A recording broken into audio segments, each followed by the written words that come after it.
Welcome back. Now that we've gotten into the weeds of how to optimize our code, let's talk specifically about React. How can we optimize our code in React, such as our RoboFriends app? Well, for any React developer, the first thing you want to check out is a feature that has come ever since React 15.4.0, and that is our performance tool. All we need to do is, in our local host, give the query string parameter of React perf, React_perf. From here, if you hit enter, nothing happens. But if you open your developer tools and go to performance, we can now do something really interesting. I'm going to hit record, type a few things in the search box, and then hit stop. And then we're going to analyze them, or analyze the performance of our app. Let's hit record and type things really fast and change stuff and stop. Just 7 seconds. Now, by using this React_perf, we can now see our components and what they're doing in the performance tab. Now, I know this is overwhelming, so let's try and go through it nice and easy. We see that we have our app that is rendering and being filtered. And we want to take a look here at the CPU section. We see that there's some nice yellow bars over here. That means some JavaScript happening. So I'm going to highlight it by just clicking and then unclicking. And you see in the user timing section, well, here in the user timing section, if I scroll in,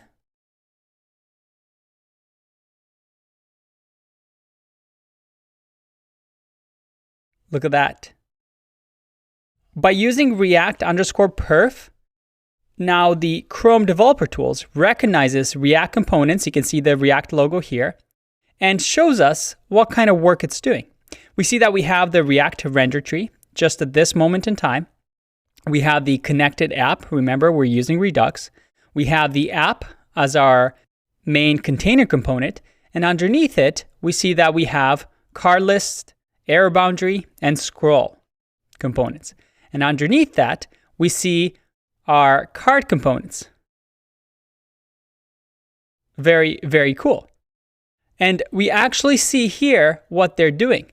In these square brackets, we see that it's updating. So because I've probably typed something here, you can see, yep, I've been typing something in this section. These components are updating. And each color bar shows time that a component is doing work. Since JavaScript is single-threaded, whenever a component is mounting or rendering or updating, it's hogging the main thread, remember, the main worker of the browser, and preventing other code from running. These bracketed quotes that say update, and sometimes they'll say render and mounting, they describe what part of the component lifecycle is taking place. And the timeline breaks down each step. You can see fine-grained timing on the methods that you're using. Our app is fairly small, so you don't see too many jumps here. But as you get more and more components, you can imagine how this is going to go deeper and deeper and deeper into the render tree. I like to call this the reverse Christmas tree. And the bigger the reverse Christmas tree is, the more and more components needs to render. Because remember, the way React works is if something updates in the app, it will update and pass down those props to all the components below it. And all those components, which are functions, need to run and re-render. So you want to avoid something where it's really deep. They look like just pyramids of doom, just massive pyramids, or reverse Christmas trees.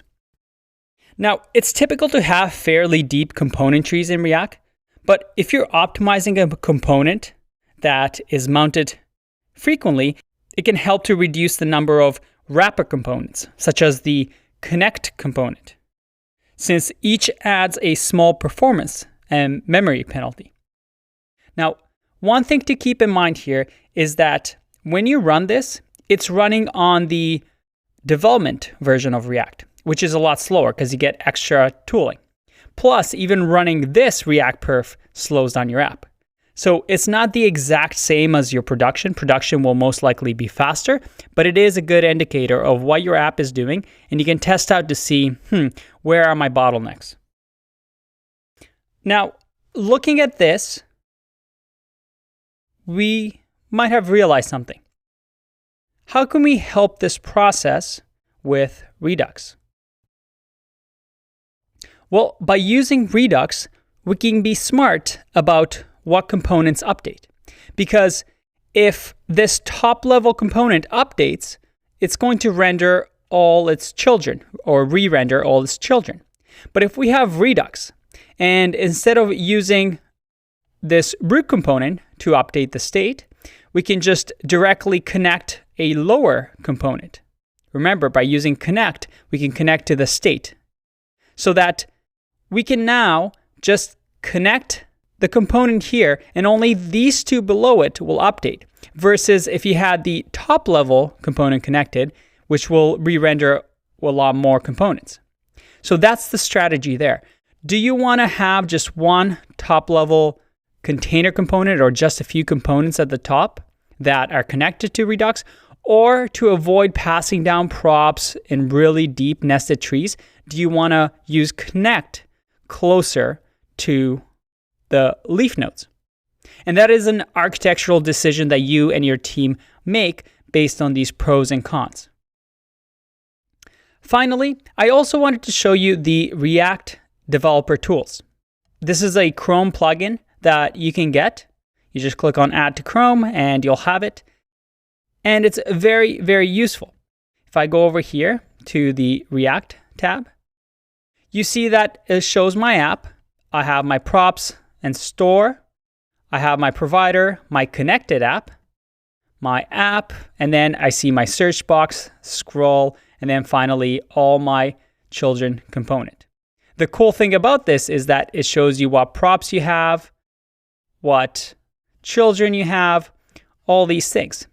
And as we change things, you can actually notice the changes. But for performance, the React Developer Tools is really, really nice when you click on this, Highlight Updates. And what will happen is anytime your app changes or a component is re-rendered, it's going to highlight it.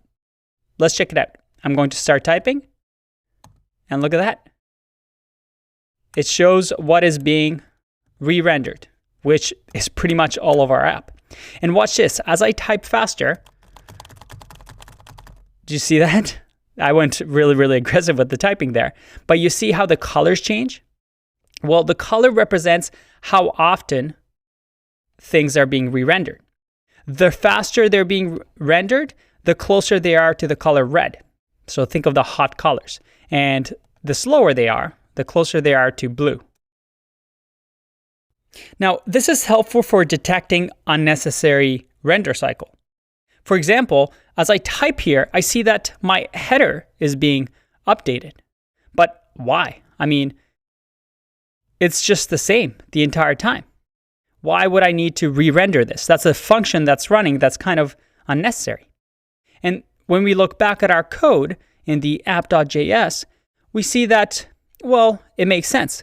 Because every time I do the onSearch event, I have to dispatch an action and it updates the search field.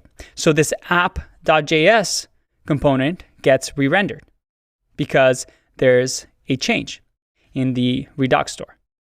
And because the header is part of this, it's going to re-render as well. So these are the kind of things you want to start noticing. Now, keep in mind that seeing yellow or red when you're highlighting or when components are re-rendering isn't necessarily a bad thing. It's going to be expected when you're doing things like sliders or scrolling or any UI elements that triggers frequent updates. So you can't completely avoid it. But if you're just clicking a button and you all of a sudden see a red, that means there's something going on that you want to fix. So the tool here, the highlight updates, is mainly used to see what's being updated unnecessarily. And as an app developer, you want to have a general idea of how your React app is being rendered. Because remember, we want to avoid unnecessary DOM manipulations because we know by now that that really hinders our performance. So in the next video, I'm going to show you how we can avoid some of these unnecessary re-renders. I'll see you in the next one. Bye-bye.